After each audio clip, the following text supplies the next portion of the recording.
Okay, so look, the internet is losing their collective mind around the whole Alec Baldwin case being dismissed. And me and myself, I'm like, okay, that's good. What's the next case?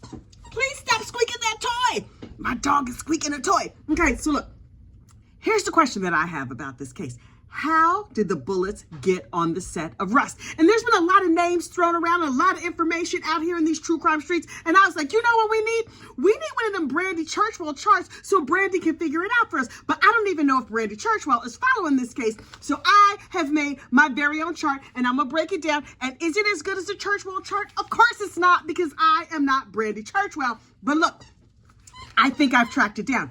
I think I alone have figured out how the ammunition possibly got to the set of Rust. And let me explain it to you. You see up here, we're going to start with Joe Swanson. Joe Swanson is a reloader. That's a dude who basically recycles. He takes all the old bullet casings and like cleans them all up and puts in new gunpowder and puts on new bullets and makes a bunch of fresh bullets out of old bullet parts, right? So the bullets started, I got all this information from rewatching all the court footage. The bullets started with Joe Swanson, the reloader. This is the ammunition that was killed.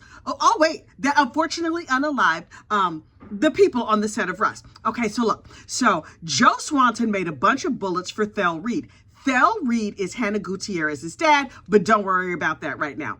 Joe Swanson, the reloader, made a bunch of live ammo for Thel Reed.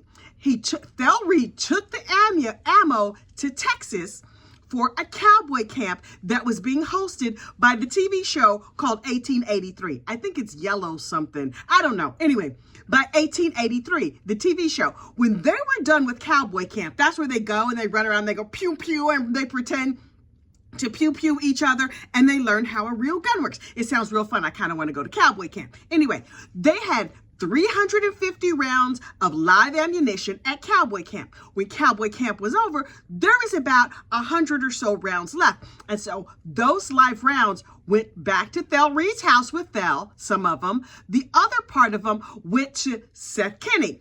Thel and Seth Kenney are friends. Seth Kenney owns PDQ Props. He provides pew-pews and leathers and holsters and dummies and all that other stuff for movies. So next, we have the movie Rust down here. Thel Reed lives in a single wide trailer in Arizona. And he was like, look, I don't have any place to store all this ammunition. So he gives all that ammunition that he has left over from cowboy camp. He gives it to his friend, Joe Teskey. Now, Thel had some of the ammo at his house for a while where Hannah could have gotten her hands on it. But Joe Teskey was like, oh, I am a former law enforcement officer and I have a very safe place to store your ammunition. So Thel, why don't you go ahead and give me your ammunition? So Thel gives all his ammo to Joe.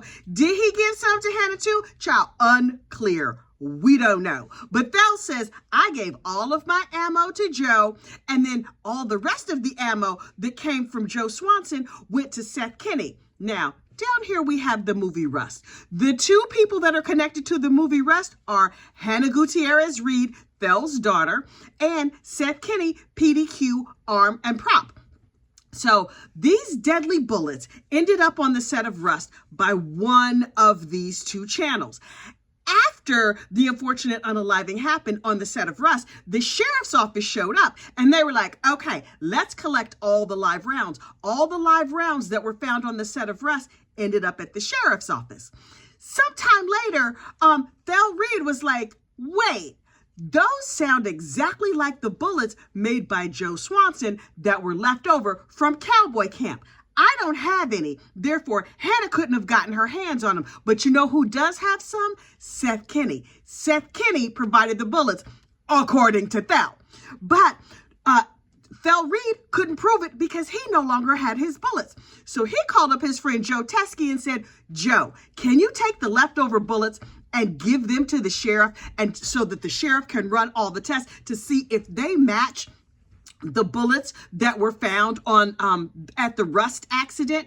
And Joe Teskey was like, okay, I think I can do that, but I'm not going to be in New Mexico anytime soon. So the next time Joe Teskey was in New Mexico, he took his bullets into the sheriff's office and said, hey, Sheriff, here's some evidence from the accidental unaliving on the set of Rust. You might want to test these because this will show you where all those bullets came from, and this will give you some indication of how the deadly bullets ended up on the set of Rust. The sheriff's office was like, cool story, dude. We're going to tuck this away in a file cabinet, and we're not going to really tell anybody. So good luck. Thank you. Bye-bye. And so the sheriff's office was like, we tried to do some research, but they really didn't try that hard. So when Alec Baldwin's case comes around, Alec Baldwin's lawyers find out from Hannah's lawyers. Hannah was ultimately tried and convicted for the accident that happened on Russ. But Fel Reed, Hannah's daddy, was like, Seth Kinney is the one who provided the ammo. Seth did not like my daughter. Seth was trying to run my daughter out of the movie business, so Seth probably provided the live bullets, but Fel had no proof. So Fel said, Joe, give the information to the sheriff.